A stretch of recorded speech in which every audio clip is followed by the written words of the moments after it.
அப்போஸ்தலனாகிய பவுல் பிலிப்பியருக்கு எழுதின நிருபம்.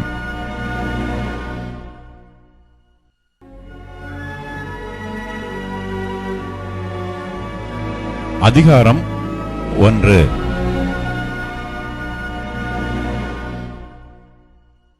இயேசு கிறிஸ்துவின் ஊழியக்காரராகிய பவுலும் தீமோத்தேயும் பிலிப்பி பட்டணத்தில் கிறிஸ்து இயேசுவுக்குள்ளான பரிசுத்தவான்கள் அனைவருக்கும் கண்காணிகளுக்கும் உதவிக்காரருக்கும் எழுதுகிறதாவது: நம்முடைய பிதாவாகிய தேவனாலும் கர்த்தராகிய இயேசு கிறிஸ்துவினாலும் உங்களுக்கு கிருபையும் சமாதானமும் உண்டாவதாக.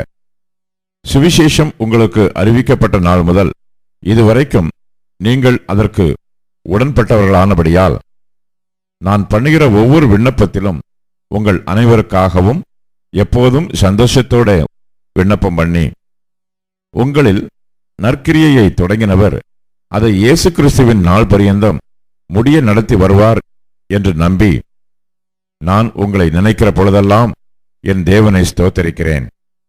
என் கட்டுகளிலும் நான் சுவிசேஷத்திற்காக உத்தரவு சொல்லி அதை திடப்படுத்தி வருகிறதிலும் நீங்கள் அனைவரும் எனக்கு அளிக்கப்பட்ட கிருபையில் பங்குள்ளவர்கள் ஆனதால் உங்களை என் இருதயத்தில் தரித்துக் கொண்டிருக்கிறபடினாலே உங்கள் எல்லாரையும் குறித்து நான் இப்படி நினைக்கிறது எனக்கு தகுதியாயிருக்கிறது.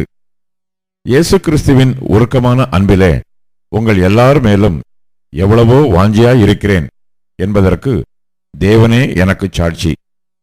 மேலும் உத்தமமானவைகளை நீங்கள் ஒப்புக்கொள்ளத்தக்கதாக உங்கள் அன்பானது அறிவிலும் எல்லா உணர்விலும் இன்னும் அதிகமாய் பெருகவும் தேவனுக்கு மகிமையும் துதியும் உண்டாகும்படி இயேசு கிறிஸ்துவினால் வருகிற நீதியின் கனிகளால் நிறைந்தவர்களாகி நீங்கள் கிறிஸ்துவின் நாளுக்கென்று துப்புரவானவர்களும் இடரல் அற்றவர்களுமாய் இருக்கவும் வேண்டுதல் செய்கிறேன்.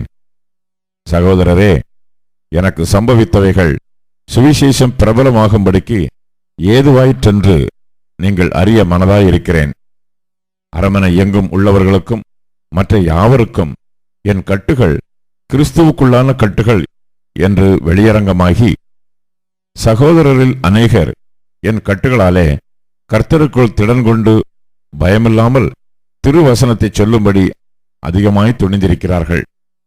சிலர் பொறாமையினாலும் விரோதத்தினாலும் சிலர் நல் மனதினாலும் கிறிஸ்துவை பிரசங்கிக்கிறார்கள்.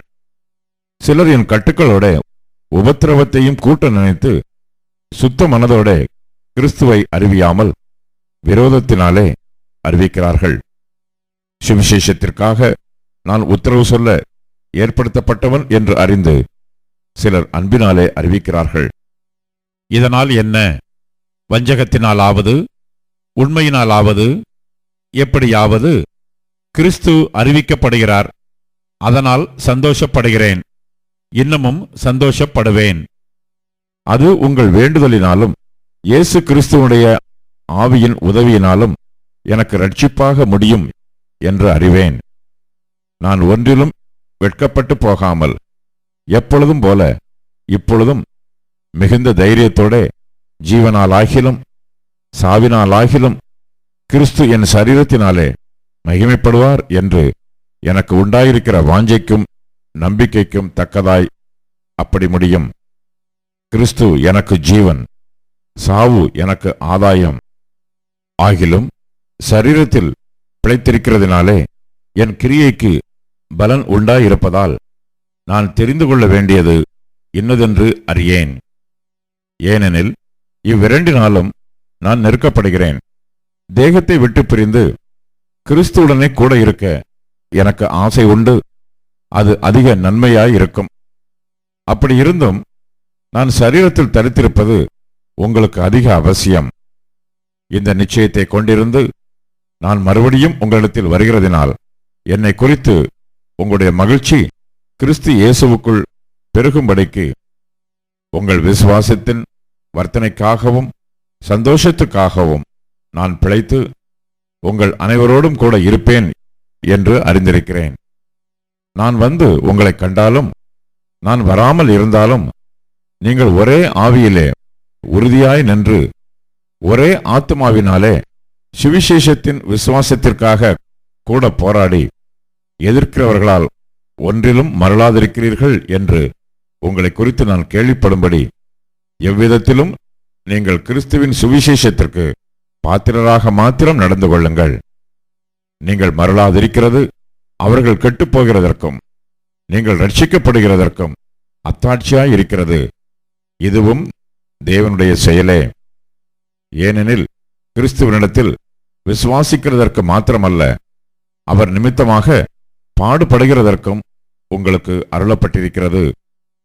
நீங்கள் என்னிடத்திலே கண்டதும் எனக்கு உண்டென்று இப்பொழுது கேள்விப்படுகிறதுமான போராட்டமே உங்களுக்கும் உண்டு.